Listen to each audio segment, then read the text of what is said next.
Oi gente, bem-vindos a mais um vídeo. Esse vídeo é o Gráficos Parte D. E a gente já fez vários outros vídeos de gráficos, eu não vou relembrar todos agora. E a gente está dando continuidade ao mesmo exercício, tá? Tem vários sub-exercícios, né?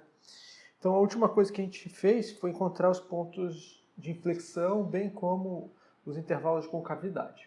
Agora eu vou falar de máximos e mínimos. Então a parte 7 agora. 7. Encontrar os pontos de máximo e mínimo de f, vou colocar entre parênteses, globais e locais.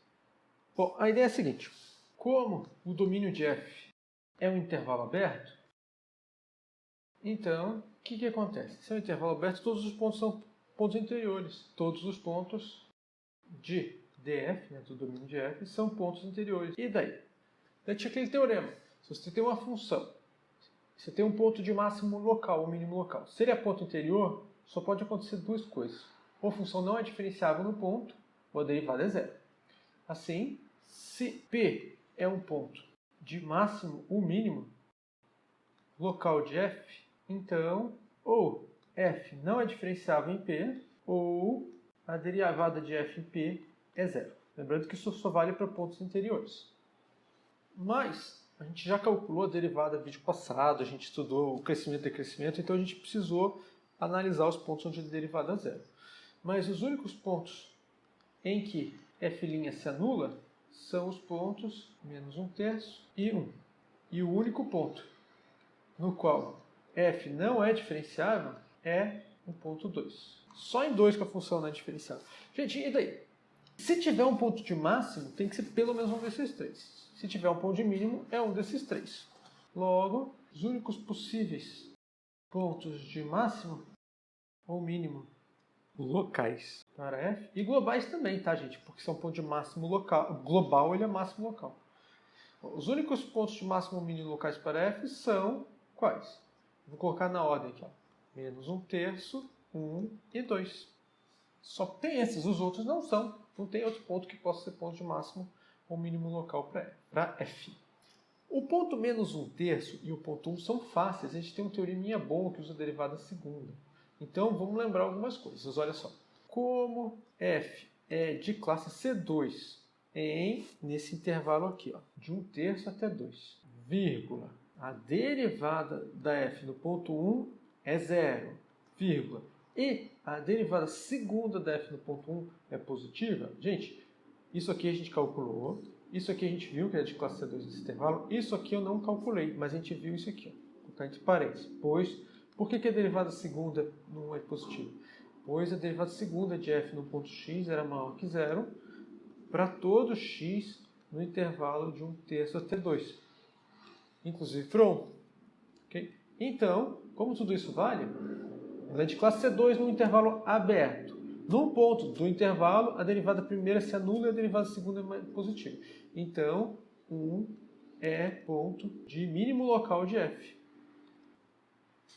Agora a gente faz uma frase parecida. Como f é de classe C2 em qual intervalo? Menos infinito até 1/3. Vírgula.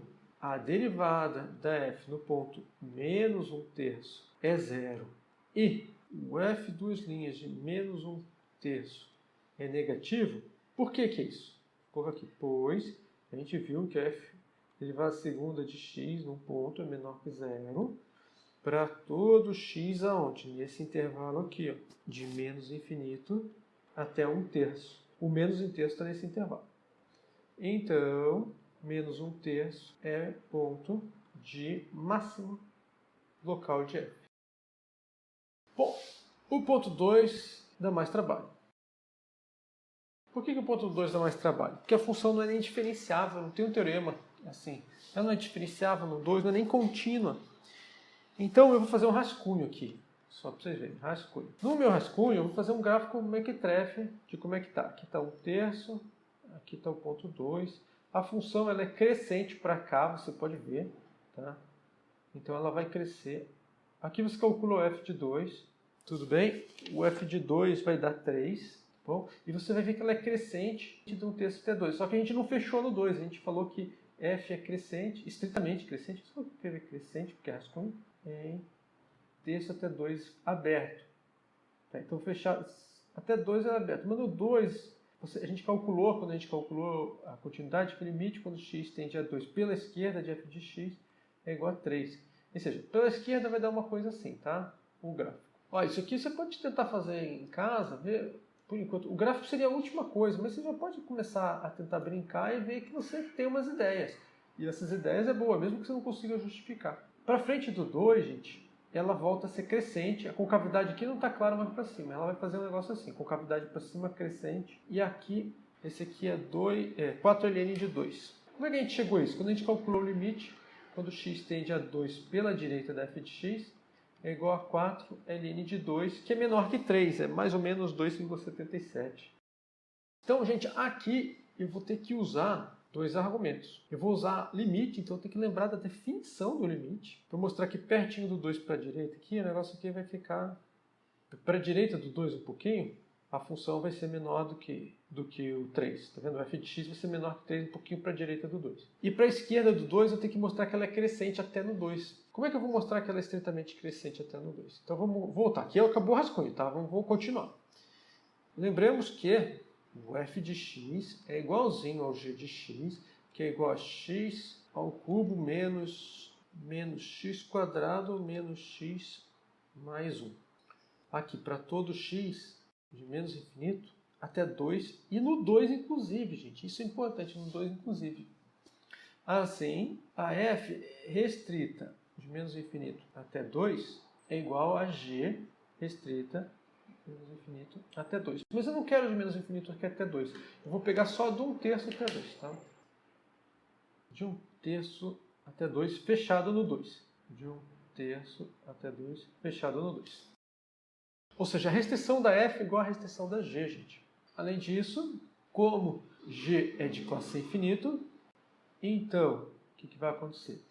A restrição da g no intervalo, tem que ser intervalo, tá? Ou conjunto padrão, também é de classe infinito. Logo, gente, mas a restrição da g é a mesma coisa que a restrição da f, é a mesma função. Então a f restrita a esse intervalo é de classe infinito. E mais, gente, a f mesmo não é nem contínua no 2, mas a restrição dela é. E o que acontece? A derivada dessa função aqui, da f restrita aqui, 1/3 até 2, num ponto x é igual a derivada da g restrita num terço até 2, num ponto x, que é igual a g' de x, é igual a 3x quadrado menos 2x menos 1, para todo x aqui. Como a f restrita 1/3 até 2 é contínua e a derivada da f restrita 1/3 até 2 num ponto x é positiva para todo x no interior, professor, por que isso? Porque coincide com a derivada da g e a gente já viu que esse negócio é positivo. Lá para trás a gente já viu. Então, professor, e por que a f restrita 1/3 2 é contínua? Porque é sem infinito. Se é sem infinito é contínua. A f restrita a 1/3 até 2, fechado, é estritamente crescente.